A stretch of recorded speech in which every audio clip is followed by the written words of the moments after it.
My name is Dan Sullivan. I'm the research director here at the Chicago Fed, and of course I'm extremely happy to welcome this group to the Fed for what's going to be a very informative and useful conference on occupational licensing.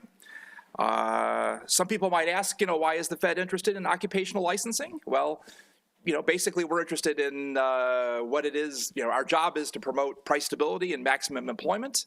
And sort of to actually know when you're at maximum employment, you really need to understand important trends in the labor market. And over, I think it's pretty clear probably to this audience, although probably not to the general public, that occupational licensing is something that's grown over time in a pretty massive way. And so that's something which makes it worth understanding in terms of what it's doing to the labor market. So that's what we're here to do today and tomorrow. And I think it's going to be extremely informative. I have to say, probably the general public doesn't know as much what's going on. I know I was super surprised the first time I actually saw Morris Kleiner present on this topic. I think it was at NBER maybe 10 years ago or something like that. And it's actually quite surprising how much licensing has grown. And of course, there's good reasons to license certain occupations. I personally think there probably ought to be greater licensing for economists, sort of be tests to decide whether people could actually do the job well or not. But it seems like we've got a really large maze of state-specific occupational licensing that, I think at least plausibly could be having deleterious effects on the functioning of the labor market as well. So I think we need to understand that better. Unfortunately, again, Morris has really organized an extremely impressive group of people to come together to talk about this subject. We have experts both from the U.S. and other countries. I think that's going to be helpful to get that international perspective. We did unfortunately lose the labor secretary, was going to come here and tell us how he was going to fix these problems. Unfortunately, I guess he has to sort of do the hurricane rescue work, so he's not here today.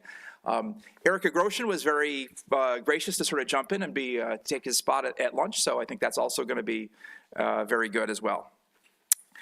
All right, so without delaying us any further, I'd like to have Morris come up here. As I said, he's like the world's expert on this topic, and he's going to lead us through an overview of what we should expect to see for the rest of the conference. Thanks. Well, thank you, Dan, for that very kind introduction. I'm sure my father would be very proud, and my mother would have believed it. So welcome to the Federal Reserve Bank, and what a beautiful place to have this conference, and welcome to all of you. I know you've come from lots of places, both domestic and abroad, to attend the conference, so I want to welcome you and thank you for coming. So we're going to have really two very different parts of the conference. Today is linking research to policy. And we'll have both individuals coming who are researchers and individuals who work in the policy arena talking about what they would like to see researchers do. And tomorrow, the focus will be really on bench research, that is, but certainly occupational licensing research that has some very important policy implications. So today we'll be talking about licensing over time. Laura Bloomberg, Dean of the Humphrey School, will be leading that discussion. The second session is the international one, where we have a wide variety of nations represented, both the European Commission as well as China. Erica Grosjean will be the keynote speaker today at lunch. After lunch, we'll have a discussion of policy and licensing over time and across nations that Brad Hirschbein from the Upjohn Institute will be leading. And then the concluding panel session will be linking research to policy, and Edward Timmons from St. Francis University will be leading that session, where we'll have some very notable and outstanding researchers talk about how their work may and does influence public policy. So that will be, and then tomorrow we'll have a number of sessions dealing with new findings on occupational licensing.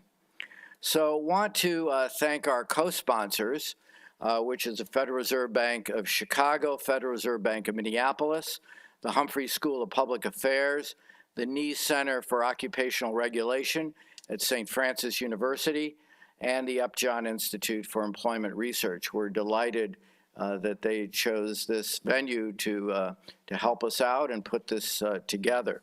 Also, special thanks to representatives of each one of these groups: Sandy Schneider from the Federal Reserve Bank of Chicago, Mark Wright from Minneapolis, Director of Research, Ed Timmons, who I mentioned earlier, at St. Francis University, Laura Bloomberg, who's the Dean of the Humphrey School at the University of Minnesota, and Randall Eberts, who's president of the Upjohn Institute. All of them have been most helpful in putting together this symposium. So what I thought I would start with, and to keep things going on time, is since I come at this as a university professor, I thought I would start with Occupational Licensing 101. So sort of a brief introduction to what I mean and what the area means by occupational licensing, which is a credential awarded by government, and that's important because often you think of a license as being given by a private enterprise. So this constitutes a legal authority to do a specific job. So that's sort of the basic definition of occupational licensing.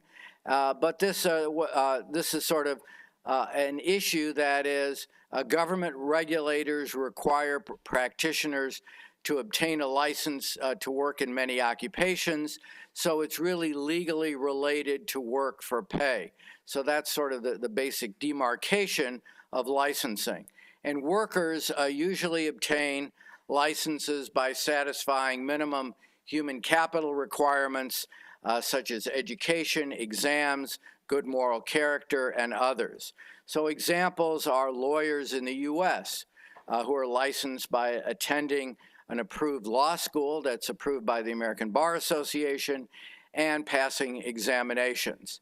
So these are sort of the basic requirements that it's a way to get into an occupation. If you don't meet these requirements, you can be hauled off to jail or fined by not meeting the requirements.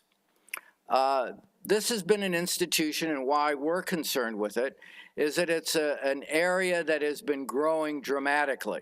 So in the 1950s, about 4.5% of the workforce required permission from government in order to work. And that's grown dramatically. And recently, there have been some different estimates, some survey data by Gallup putting the number based on their survey close to 29% of the U.S. workforce. Recent CPS numbers around 20 to 25%, and the survey of income and program participation right around 20%. In contrast, the faded line is what's been happening to another labor market institution, and that's unionization. Unionization in the 1950s was around 30%, 35%, and that's declined to now it's about 6.5% in the private sector and a little over 12% overall. So some very dramatic changes in what's been going on in the labor market in terms of important institutions. So why is licensing important? Since licensing influences many more individuals in the U.S. and in many other nations than unions or people who are covered, for example, by the federal minimum wage, its evaluation should be important to social science researchers, policymakers, and citizens. So that's what we're hoping to do at this symposium over the next couple days, is to be able to link what research is doing to what policymakers think is important, and for researchers to learn what policymakers think are important. It is also equally important in the European Union. Work by Commenta and Pagliaro using data from the European Union show that the proportion licensed in Europe is about 22%, certified about 22%, and those unregulated about 56%. So the issue is not just one that's important in the U.S., it's also important in Europe. And it is also an issue that has garnered lots of popular attention. So in the beginning of this century, very few articles in academic papers, very few newspapers or blogs picked up on occupational licensing or were very much interested in the issue. But beginning in about 1910, both academic and practitioner interest in licensing has really skyrocketed.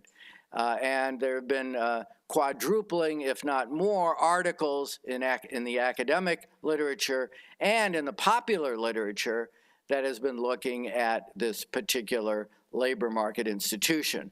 And that, I think, is why the Federal Reserve Banks of Minneapolis and Chicago are interested, why the Secretary of Labor is very interested, why both the Obama and Trump administration has been looking at this issue and allocating resources to examining and developing policies on this particular topic. So the goals of the symposium are how can research inform policymakers? So what can those of us who are researchers, is there a particular type of analysis that can inform what policymakers are doing? And also the opposite, what do policymakers need to know and what type of research would be important for them that we as researchers are not doing. So we hope to meld both groups over the next couple of days and see if we can come to some consensus and have these lines cross where what policymakers need to know are similar to what researchers are doing.